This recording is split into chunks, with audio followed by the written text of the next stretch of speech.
Well, you consider this. Music can get into your bones, and it got into this guy's bones a lot. Shawn Degenhart is, well, you changed styles a long time ago. Yeah. But let's hear about you. You're a Washingtonian, or is that Yep. what they call you guys Yep. from Washington? Yeah, born and raised there, and always interested in music? Yeah, we never had a piano growing up, but my grandparents did, and I would sit there and plunk out notes and try to figure out melodies and things. And So you didn't read music? No, not at all. Okay. And about 7th grade, my grandma said, I think you need to get him in piano lessons. So started piano lessons in 7th grade and just kind of exploded from there. Thank heavens for grandmas, Yeah, right? Yeah, exactly. So did you go to her house for the piano lessons, or what? Did you get a No, piano in we your found home? an old piano. Our church was getting rid of one that, down in the basement, and half the keys didn't work and all that kind of thing. So started taking lessons then. All right, but then you figured out how to tune a piano Yep. too, right? Okay, good for you. Good for you. So then when you were about 9 years old, you heard some gospel music, or? It was actually a little later. It was actually in college. Oh, when okay. when I was in high school, I wanted to do Broadway. Oh, I all played right. for a lot of community theater shows, did a lot of music directing, and then when I was in college, this gospel music cruise tour, not a cruise, a tour came through called the Gaither Homecoming Tour. And Bill Gaither is a very popular gospel songwriter. His name was in the hymnal I knew from growing up. Awesome. And I thought most people that are in the hymnal are dead. So I wanted to see who this guy was and what he was doing. Alive, and yeah. So he had put together these gospel music pioneers from the 40s, 50s, and 60s, kind of had a resurgence of their career, put them together, created these videos featuring old gospel songs, and then went on tour. Right. And so I got to hear them. And that was here? Or I was at where did you Illinois go? State. Okay, Yeah, all right. when I was a junior at Illinois State. All right. Fell in love with gospel music and kind of redirected my career to want to be able to do that. So forget Broadway. I can gear it this way, and then you have the Almighty kind of directing you. Yep. That's exactly. awesome. Yeah. That's awesome. Yeah. So, so for the last how many years have you put on your Gospel Time Christmas program? Well, the whole thing started in 1999. I went to our music director at our church. I went to Grace Presbyterian, and I said, I want to do a Gaither Homecoming style concert. And he said, they're never going to go for that in the Midwest, because he was from the South and he was aware of gospel music. So he said, but I'll help you. We'll, do whatever we can. And so if we invited get 50 people in the audience, we'll exactly, begin the first and we time. had about 700. The first year. Yeah, Really? so that was a summer concert, and then eventually we went into full-time ministry in 2005, and that's when we added the Christmas concert to our repertoire. All right. So tell me about. So you have 4 concerts a year, is that? We do 4 or 5 big events. Yeah. All right, and what are those? So you have the So we do spring. our summer concert. Okay. That's kind of our big flagship event, and then we do our Christmas concert. Occasionally we'll do a patriotic event, and then we do a Music of Easter concert. Just kind of preparing for Holy Week. And then we do a Country Gospel Fest concert in the fall with a live 8-piece country band. And then we do smaller events throughout the year. Okay, but the Christmas time one is. That's my favorite. All right. Yeah. And the reason is. I just love Christmas. I could do Christmas year round. You look ready for Christmas right now. Yeah, I spend about 8 months a year working on various Christmas events, so it's really love doing that one. Right, and you are these all at Grace Pres? No, most of them are at 5 Points, Washington. Okay. We kind of change locations for some of them, year after year, but 5 Points is our home for Christmas. Yeah. All right. Well, and it's how many days? How many? It's just one single, Just one one night. Yep, the performance. Saturday after Thanksgiving. And it's a big deal. It I is. mean, you have a lot of stuff going on. So Yeah. tell me about that. So I want to create a concert environment where people feel like they're just sitting in my living room, and we just kind of build a relationship and are able to share with them and encourage them and point them to the real reason for Christmas. So we have all sorts of different sets. We've done a country theme. We've done a Christmas tree farm theme with a 1938 red Chevy truck. Right. We do a glitzy, glamorous concert where we're in tuxes and ball gowns, and We've done a 1940s radio show where we've had Lee Ranson come in as our old-time radio announcer. And he's the real deal. He did a great job. Yeah. And we had a live band, and we, funny sponsors and commercials and skits and things like that. So we do it different every year.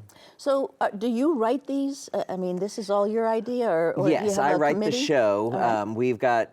I have a variety of sources that I pick music from, and always looking for new things. And we've got some old traditional favorites that we do. And All right. And then is there audience participation? oh yes, we invite them to sing along. And probably my favorite moment in all of the concert is when we just sing Silent Night, a cappella, 4-part harmony. The hall's filled with the voices, so it's beautiful. I'm getting chills just Yeah. thinking about that too, because it really is. It is. I mean, it's Christmas. Mm-hmm. That is Yeah. definitely Christmas. And who are your performers? Do you have a regular troupe, or do you? Yeah, we change out occasionally, but I've got about 9 or 10 singers. Most of them are from the area, and they're people that I've worked with for 20 years. My best friend is our ministry vice president. He sings with us. He's the choir director at Tremont High School. My wife joins us. We have a bass singer from St. Louis that I met at a gospel music school in Nashville. And he comes up every year. He's singing with some nationally known groups now, but always makes time for our events.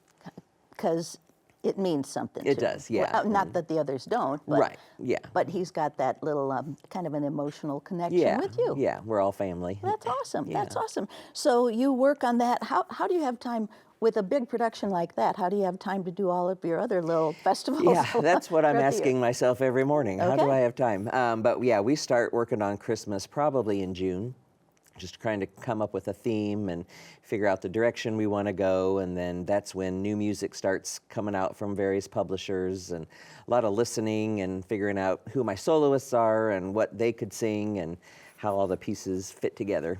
Yeah. And so what was your major in college? Music history and theory composition. Interesting. Thank heavens for your grandma. Yeah, again. exactly. So when you come up with your ideas, I mean, this year it's like a snow globe. Yeah, kind of a more glamorous, glitzy, fancy kind of event. All right.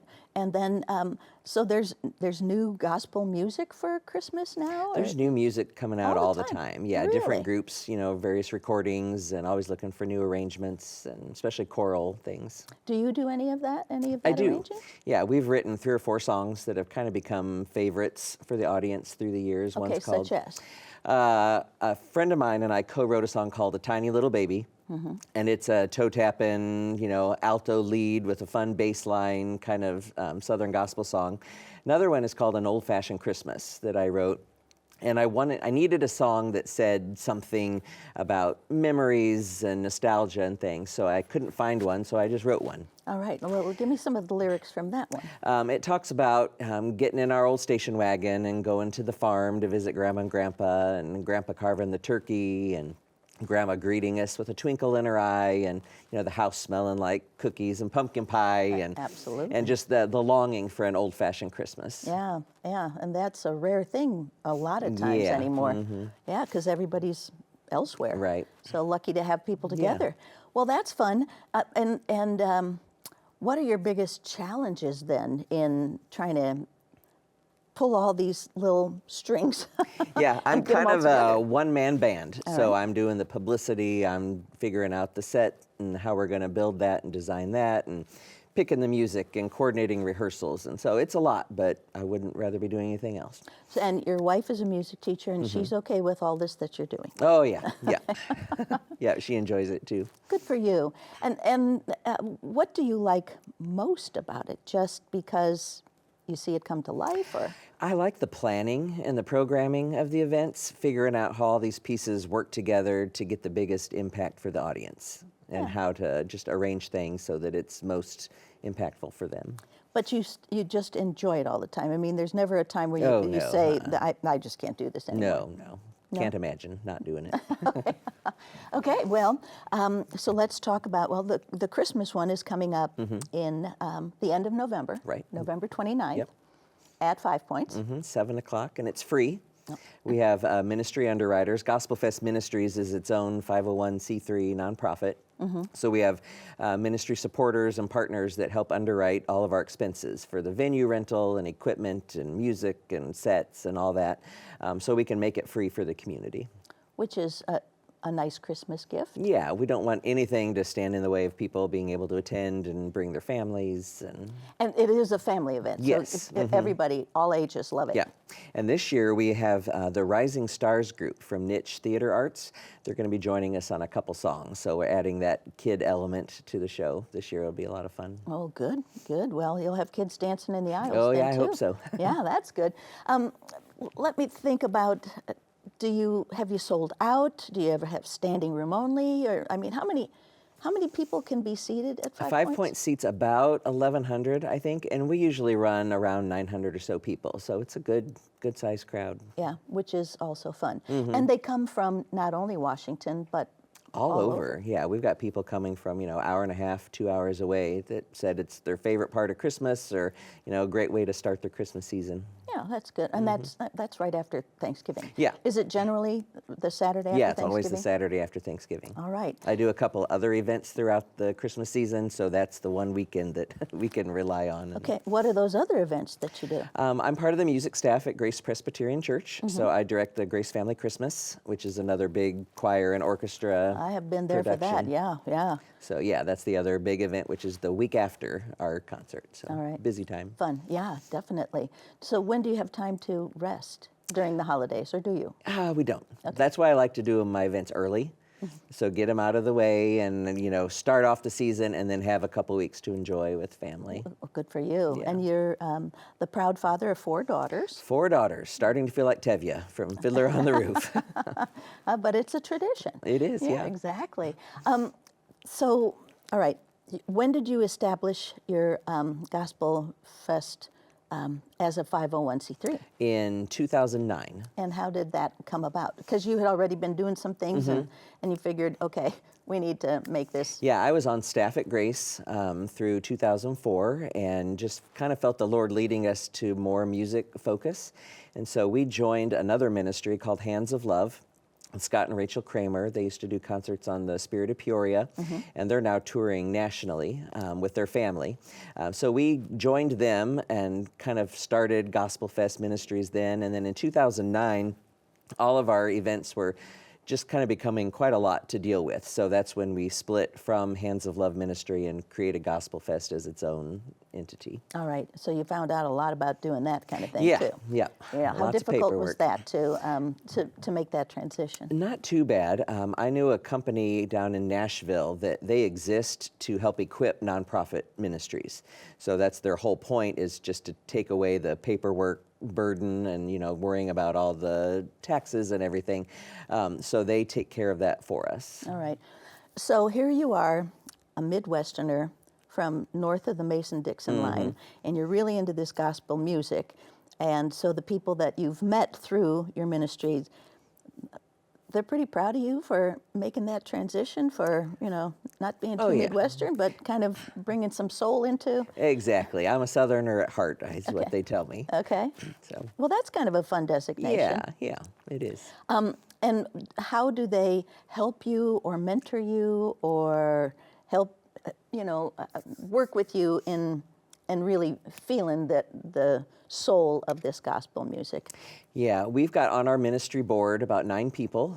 Some of them are dear, dear friends from the South that are doing this professionally and have been doing it, all of their lives. And that you just met along the way? Yes, Okay. and they are great resources for me as far as, running a ministry and keeping the main thing, and going to them for advice, or how would you solve this problem, or how would you program a concert given this scenario and this type of situation. And so it's a wonderful team we have assembled.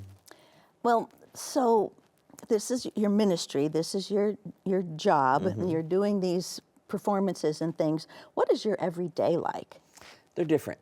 Every day is different. I just actually left Grace Presbyterian. I was their communications director, so I was doing kind of 2 full-time jobs. Great. And then it was earlier this year that I really felt like the Lord was leading us to just focus on the music. I turned 50 this year, and I thought, okay, what do Big I one. want to be doing in 20 years? We've been doing this for 20. What do the next 20 look like? All right. So we decided to leave that position, take a step of faith, to just focus solely on the ministry. So that change happened in August. Also picked up a couple classes at Bradley that I'm teaching just part-time. So that's, yeah, everything keeps me really busy. So music classes, music Yes, instruction, singing, or Teaching the freshman level ear training and sight singing. It's kind of one of the basic first classes that music majors take. Teaching a group piano class, and then I'm teaching the advanced orchestration class that my oldest daughter is in. So Okay. that's a lot of fun. wow. Yeah. Yeah. Well, you need to just take a breath right Yeah. now. You're sitting down and you can take a breath right this minute. Good for you. Good for you. What do you look forward to most then in these next 20 years? Your youngest will be 29. Right. And do you think your family will want to take over? You think the girls would be interested in leading this ministry? I don't know if they will or not. We're working on that. We're kind of letting them do their own thing, but they're all very talented musicians. And our oldest, wants to have a career as a film composer. So definitely kind of following that track, but whether she'd want to continue that, we'll see. Well, yeah, and there's that class at Bradley now isn't there, for film composing? Yes, yeah. Yeah. So tell me about that. Do you have anything to do with that, or just through her exposure? A little bit. I'm a big fan of film music, and I've been able to do some work for the Disney company and have made some connections out there. So it's a real fun way to, connect with my daughter who wants to do that and introduce her to people that I've been able to meet and encourage her on that journey. Okay, tell me about this Disney exposure. You met the composers for Mary Poppins. The Sherman Brothers. The Sherman Brothers, yeah. So we took our first family trip to Disney in 2012. I hadn't been since high school, and it was another one of those eye-opening experiences. I loved the way Disney does things, their Disney customer magic. service, their detail, and have been able to incorporate that into some of our events. Okay. In hospitality and customer service and, creating these magical environments. So through that, I've met people that work at the Disney company and have been able to meet the Sherman Brothers and work on a couple projects that they've written. The Sherman Brothers wrote Mary Poppins and Winnie the Pooh and It's a Small World and Jungle Book and all those great classic scores. Absolutely, yes. So it was a pleasure and an honor to meet them. Robert had passed away, but I met Richard back in 2017. And since then, I've published a study score from the film Cinderella. Yeah, tell me about that too. Yeah, what a study score. Yeah. Did they write that as well? Well, not kind of. Okay. So a study score would be something prepared where you can see every instrument of the orchestra, what it's doing, how they wrote it, just how the whole music score was put together. And Disney had never released anything like that before. I kind of pitched the idea to some people I knew, and it was a couple-year process, but they finally agreed to let me do this.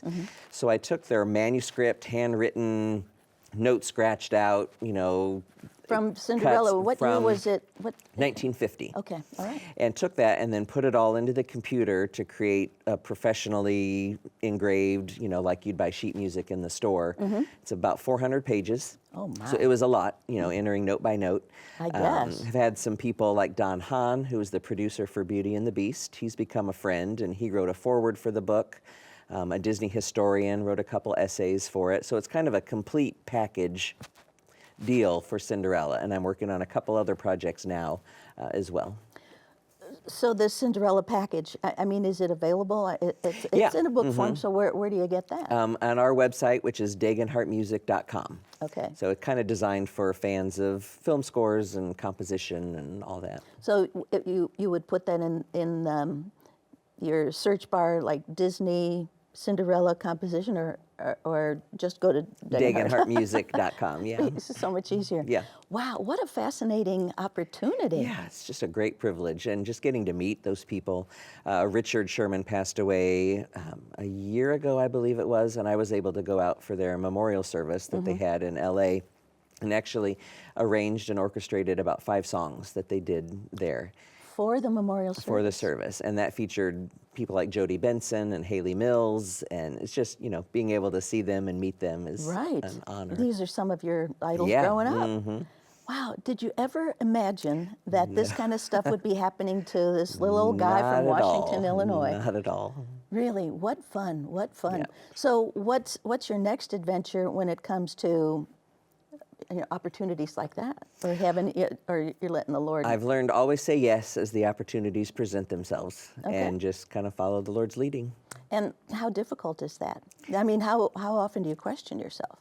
every day. Okay. There's always questioning. That's safe. Yeah, but the Lord has been faithful to provide for us. You know, we're a support-based ministry, so we rely on, ministry donors to help keep making these things happen. But He's never proven Himself unfaithful. How about it? Yeah. And so your supporters, and they also have the opportunity to make suggestions to you on kind of what to do program-wise? Yeah, or? we have a huge team of supporters, and it's always great hearing from them on how much they enjoy events or, things that they'd like to see, and have you ever thought about doing this type of concert? And those are always welcome, those suggestions. Yeah, yeah.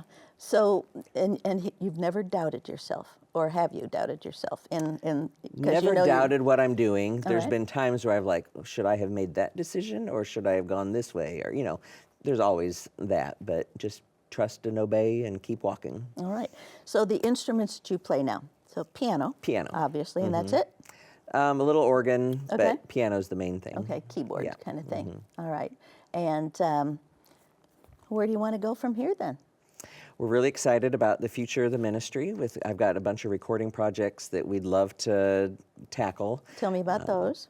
So Such as? the Stamps Baxter Music Company was a gospel music publisher started back in 1925. All right. So this is the 100 100th years. anniversary. Right. I've published a couple songbooks of kind of their best of through the years, and I'm working on a potential podcast with a couple friends of mine, talking about the history of the company and how it helped shape gospel music.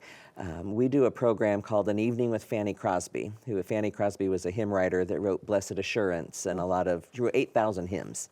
Oh, gosh. And we kind of do a program where we tell her life story and weaving some of her best known hymns throughout. Working on a recording for that, for the GospelFest singers, other songbooks and, anything. We're open to whatever. Yeah. And you just keep going. Just keep going. It's just incredible. And these new ideas are popping into your head all the time. Yeah, usually in the shower. That's when the best ideas happen. And do you sing too? Then? Yeah. Okay. Well, that's good. Yeah. That's good to do. Got to make sure that you're heard in that way. Exactly. Good for you. Well, I don't know what to say. You're exhausting me right now. I can say that. And then this publishing, what fun is that? Yeah. And you never imagined that you would do anything like that. No, it had been a pipe dream, and it was mostly for me that I wanted to be able to look at these scores and study them and how they were written and how the arrangers did different things. Especially 100 years ago. Right. Right. So it's been great being able to study all that, and then to be able to share it with other people is just an added bonus. I bet. Well, I wonder who's going to come up with the next idea. I don't know. No, We'll see. no. And so your favorite blessing through all of this, what is it? Probably my kids. Okay, I like that. Have to go with kids. And that they're all musically inclined, and your wife is too. Yeah. And where did you meet her? We were grad students at Illinois State, and she was a vocal music ed major, and she was looking for an accompanist. And I think she just wanted to not have to pay me as her accompanist, so she just kind of got a little sweet on me, and that turned out and for that you? worked. Yeah, almost it'll be 24 years in December. Oh, good for you. That's really fun. Okay, well, I appreciate you being here. Thank you, Chris. And tell me a little bit more then, where will people find out more about the Christmas time Gospel Fest? Yeah, they can go to gospelfestministries.com, and the concert is Saturday, November 29th at 7 o'clock at 5 Points, Washington. They're free. Take a love offering, and y'all come. I think that's a great idea. Well, thanks so much, Shawn. Thank you, Chris. I am glad that you shared that story, and we'll have to listen to you with your talents. Yeah. I've probably heard them somewhere along the You line. may have somewhere, yeah. I think. But I'm here, maybe I'll get a front row seat this That'd be time. great. Okay, thanks so Thanks. much. Thank you for being with us as well, and until next time, be well.